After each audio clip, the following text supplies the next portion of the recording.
Secretary of State Antony Blinkin has said that Hamas has proposed numerous changes, some unworkable, to a US-backed proposal for a ceasefire with Israel in Gaza. He also added that mediators are determined to close the gap. We were waiting on one response, and that was the response from Hamas. And as the Prime Minister said, last night we received a response. Hamas has proposed numerous changes to the proposal that was on the table. We discussed those changes last night with Egyptian colleagues and today with the Prime Minister. Some of the changes are workable, some are not.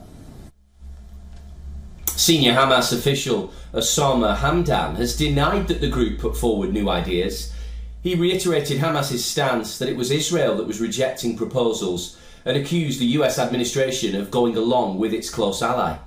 US National Security Advisor Jake Sullivan said that many of Hamas's demands were minor and not unanticipated, while other demands differ more substantially from what was outlined in the UN Security Council resolution.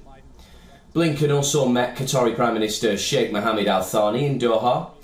After the meet, Qatar's Prime Minister said that the behaviour of both Israel and Hamas have been counterproductive to the efforts of a ceasefire. PM Al Thani, however, assured that there is a clear and firm call to end the war. Now, negotiators from the US, Egypt and Qatar have been trying for months to mediate a ceasefire in the conflict and free the hostages. Hamas said that it is ready to accept an agreement leading to a permanent ceasefire in Gaza, as well as full withdrawal from the enclave. Reconstruction and release of Palestinian prisoners will also be included. And on the other side, Prime Minister Benjamin Netanyahu has repeatedly said that Israel will not commit to ending its campaign before Hamas is eliminated. Now, as diplomats seek a ceasefire deal,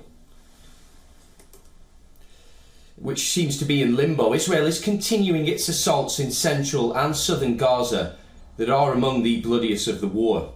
Israeli forces stepped up air and tank bombardment in Rafah and in central Gaza. An Israeli airstrike on a house in Al-Nusrat refugee camp killed 3 residents, and earlier the Israeli forces pounded areas across Gaza as tanks advanced towards northern Rafah along the Egyptian border. The Palestinian health officials said 6 people were killed in an airstrike on Gaza City in the north. And 1 person was killed by a tank shell in Rafah. On the other hand, deadly violence has intensified along Israel's northern border with Lebanon.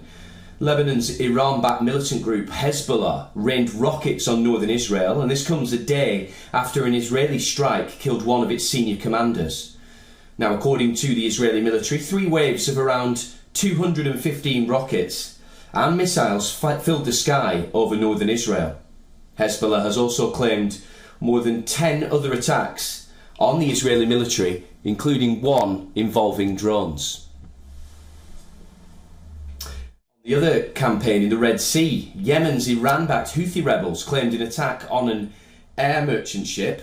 In a statement, the rebels said that they had carried out a military operation targeting the Tutor ship in the Red Sea using a naval drone, aerial drones and ballistic missiles.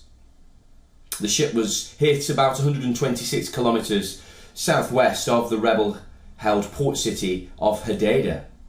The US Central Command confirmed that the Tutor had been struck by a Houthi unmanned surface vessel that caused severe flooding and damage to the engine room.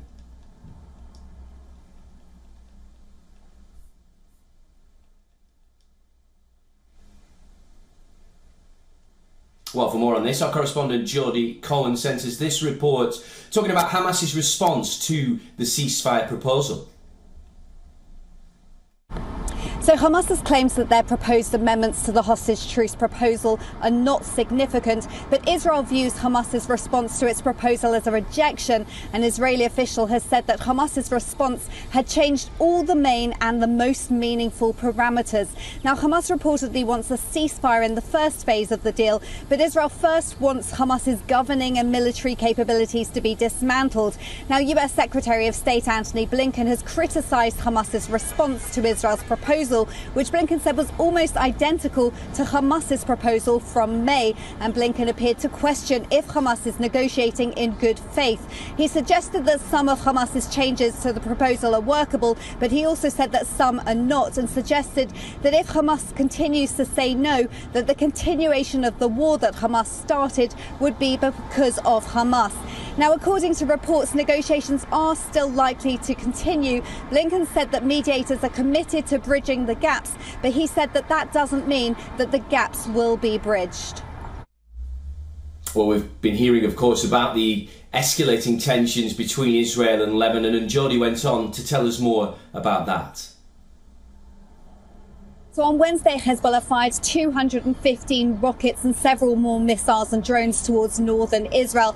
This followed the IDF killing of a senior Hezbollah commander after huge fires were caused by Hezbollah rockets across northern Israel. Now, there have been almost daily rockets fired by Hezbollah into Israel since the 8th of October, in which intelligence suggests there have been coordinated attacks between Hezbollah and Hamas.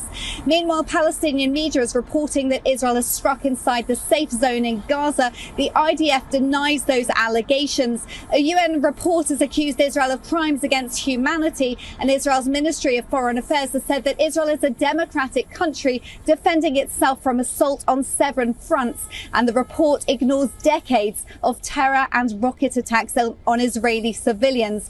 Now, US Secretary of State Antony Blinkin has suggested that neither Israel nor Hezbollah are looking for war, and that the Gaza ceasefire is the best way to wind down all of the fighting.